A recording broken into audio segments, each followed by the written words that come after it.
O Procurador-Geral da República, Augusto Aras, encaminhou um material ao STF alertando os integrantes da corte que limitar o compartilhamento de dados sigilosos do antigo COAF com o Ministério Público e a polícia pode comprometer tanto a reputação internacional do Brasil quanto sua atuação nos principais mercados globais. Entre as consequências, caso haja a limitação, estão a dificuldade de acesso a créditos internacionais para projetos de desenvolvimento, redução do rating de investimento do Brasil por agências internacionais e dificuldade de pagamento a exportadores brasileiros em transações comerciais internacionais.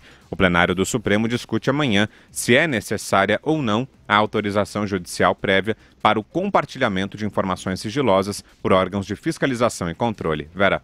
O ministro Alexandre de Moraes previu um placar bastante apertado na corte a esse respeito e o julgamento deve se estender pela quinta-feira, né? O Toffoli, de novo, tenta uma saída mediada, uma saída intermediária ali, em que se impõe algum freio a esse compartilhamento, mas não fique parecendo que se vai sustar todas as investigações em curso no Brasil. Eu acho muito difícil, assim como já achava difícil no caso da segunda instância e acabou não prosperando, tentar qualquer modulação numa decisão que é de ordem principiológica. Você está discutindo um princípio muito claro. Se esse compartilhamento de informações fere ou não o sigilo fiscal, o sigilo bancário. É isso que o Supremo vai ter de dizer. Então não pode ter meio sigilo fiscal e meio sigilo bancário. Então eu acho, de novo, que qualquer ginástica para se tentar uma saída intermediária vai naufragar. Os ministros vão ter de dar a cara a tapa e dizer o que eles acham a esse respeito. O que sempre vigorou, tem inúmeras portarias, inúmeras decisões da Receita de compartilhamento de dados. Isso tudo tem um protocolo a partir do qual quem pode receber, quem pode fornecer os dados. Esse acionamento do antigo COAF, atual Unidade Financeira de Inteligência, ele é automático a partir de um determinado valor, a partir de algumas balizas que a pessoa que faz a movimentação incorre. Então, tudo isso vem acontecendo há muitos e muitos anos. Esse compartilhamento de informações foi muito importante para operações como a Lava Jato, a Greenfield e outras. E sustar a forma como isso é feito vai implicar em todos esses retrocessos que você falou, Brau, e na dificuldade do Brasil de fazer qualquer tipo de acordo de cooperação com órgãos de investigação de outros países. E isso é muito sério. Porque a gente tem aí acordos com o Ministério Público, por exemplo, da Suíça, dos Estados Unidos, de outros países, que pressupõem que a gente siga as mesmas regras internacionais para rastrear lavagem de dinheiro, para rastrear outros crimes financeiros. Isso, a gente impor um freio nesse tipo de investigação, vai nos tirar do rol de países que têm as mesmas regras e que compartilham o mesmo tipo de informações. Foi graças a esse tipo de tratado que a gente obteve, por exemplo, informações sobre as contas do Eduardo Cunha na Suíça e de outros investigados da Lava Jato em outros paraísos fiscais, em outros países. Então é importante que os ministros do Supremo tenham em vista todo esse aparato legal e normativo de investigação em que o Brasil está inserido, que é muito maior do que o caso Fabrício Queiroz ou Flávio Bolsonaro. Então vamos ver como eles vão se comportar diante de algo que é muito, muito sério, que diz respeito à nossa capacidade de continuar investigando crimes financeiros daqui para frente. Josias. O Augusto Aras, ainda que quisesse prestar algum tipo de reverência à família Bolsonaro, ele está inserido numa corporação.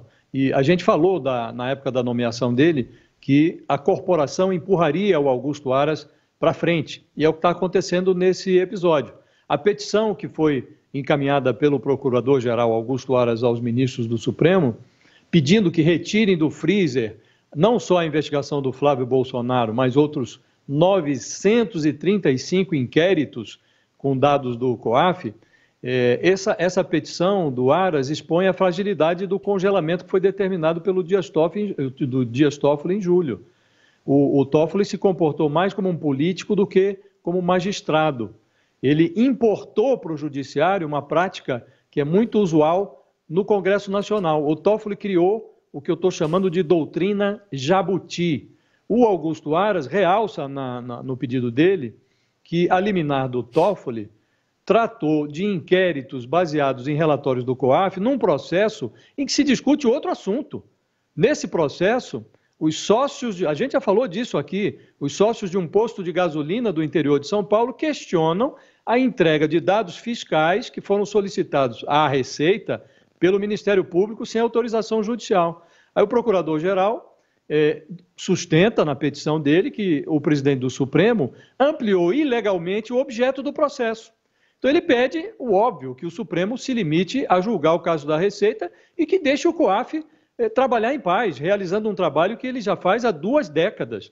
No Congresso, os jabutis costumam ser enfiados no meio de medidas provisórias que o presidente da República envia para o Legislativo. No Judiciário, eles começaram a aparecer agora em processos.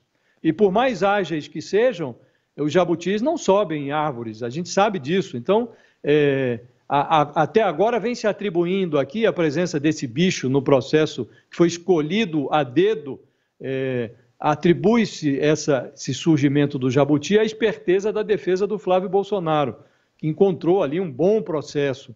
Mas as pessoas começam a se perguntar, será que foi só isso? Esse processo, que trata da encrenca do posto de gasolina, ele nasceu há 16 anos, chegou na mesa do Toffoli no ano passado, em abril de 2018, o julgamento foi marcado pelo Toffoli para 21 de março desse ano, de 2019, e não ocorreu nesse instante ao Toffoli determinar o trancamento de todos os inquéritos com dados do COAF. Depois o Toffoli adiou o julgamento, que seria no dia 21 de março, para 21 de novembro. Também não houve aí nenhum sinal de preocupação do Toffoli com os dados do COAF. De repente surgiu a defesa do primogênito do presidente com essa ação e apresentou as suas queixas sobre o COAF no processo que diz respeito à Receita. Aí sim o Toffoli decide se autoconverter no defensor da sociedade brasileira contra os abusos dos órgãos de controle. Se o plenário do Supremo avalizar esses procedimentos do Toffoli, aí o país vai assistir à conversão da doutrina jabuti na jurisprudência jabuti. Constantino. Eu divido em algumas partes aí essa questão, né? Primeiro, a postura do PGR, do Augusto Aras, é a correta, na minha opinião. Vamos lembrar que houve uma discussão muito grande ali atrás se iam tentar asfixiar ou não o trabalho do COAF, se ele ficasse embaixo do Ministério da Economia, embaixo do Ministério da Justiça, havia precedente para ambos no mundo desenvolvido, acabou indo para o Banco Central e mesmo assim não é isso que afeta tanto, percebe-se, o trabalho independente e em boa parte automático do COAF, do antigo COAF, porque são sistemas que detectam coisas que fogem ao padrão, né? Então, o tiro, a ameaça vinha, na verdade, de fora, vinha do próprio STF, que vai, essa semana aí, poder decidir em relação a isso. Espera-se que, com toda essa pressão, prevaleça o bom senso. E aí eu queria só separar, num debate um pouco mais filosófico, por que, adiantando que é óbvio que Toffoli e outros eventuais inimigos do combate à corrupção no país vão usar como verniz de argumentação essa desculpa filosófica, que tem a minha simpatia, por isso eu estou colocando ela aqui. O meu último livro, vale lembrar que o título é Confissões de um Ex-Libertário, ou seja, algum resquício do lado libertário permanece em mim. Eu tenho urticária em tudo que diz respeito a Estado avançando demais sobre aquilo que é do indivíduo. Por outro lado, não podemos ignorar que vivemos num contexto, numa sociedade, num mundo que cobra cada vez mais o fim dos paraísos fiscais. Então, o senador Álvaro Dias mesmo já disse que ele e procuradores, né, que essa decisão sendo tomada dessa forma que quer o Toffoli e outros, é transformar o Brasil numa espécie de paraíso fiscal. Então, o meu lado libertário não gosta do Estado com muitos instrumentos de controle sobre nossa vida e sobre nossos bancos, contas bancárias. Por outro lado, é óbvio que você tem que ter, no mundo moderno de hoje, você tem que ter algum tipo de fiscalização. E esse tipo de fiscalização automatizada, séria, independente do COAF, tem se mostrado, ao longo do tempo, um dos mais, se não o mais eficaz no combate à corrupção. Detectou vários casos anômalos que renderam depois investigações mais profundas e culminaram em julgamento e condenação de corrupção. Então, é óbvio que a gente sabe o que está em jogo aqui de fato, e não é exatamente um Toffoli libertário que, de repente, leu Jay Nock ou alguns filósofos aí, Lee Spooner, e está protegendo o indivíduo do Estado. Né? A gente sabe que não é bem isso. Então, é um golpe muito duro no combate à corrupção, se forem por esse caminho. O COAF tem feito um bom trabalho embaixo do Ministério da Justiça, da Economia ou do Banco Central, não importa, tem uma equipe independente, tem um sistema automatizado e é fundamental, inclusive, para o Brasil inserido nesse contexto global. O Augusto Aras foi coerente na sua explicação, focando muito ali no aspecto consequencialista financeiro. Vamos lembrar que quando ele foi empossado, ele fez um discurso nessa linha. Eu até estranhei na época, ele é PGR, ele não tem que estar tão ligado assim a impactos econômicos das suas decisões, né? Mas é óbvio que talvez colocando a carroça na frente dos bois, mas é óbvio que isso tem impacto econômico, por quê? Porque tem impacto na corrupção, no combate à corrupção, e o mundo inteiro exige e cobra isso dos países que querem ser levados a sério.